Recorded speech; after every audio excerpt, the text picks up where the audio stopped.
So try nating sukatin pag umaandar yung ating compressor, so yung ating outdoor. So ayan, umaandar siya. Bali sukatin natin yung kanyang signal.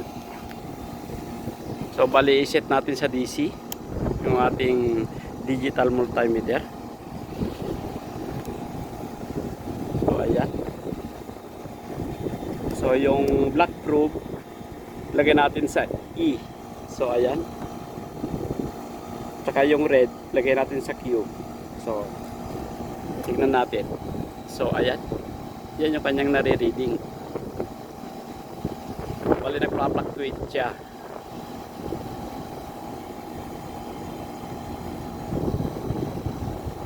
Bali nagpa-fluctuate yung kanyang voltage. So ilipat naman natin sa letter P.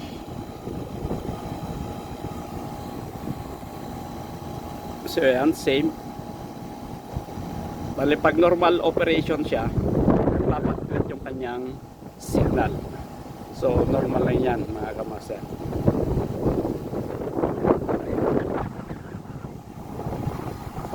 So ayan. Bali ito yung kanyang signal, P and Q.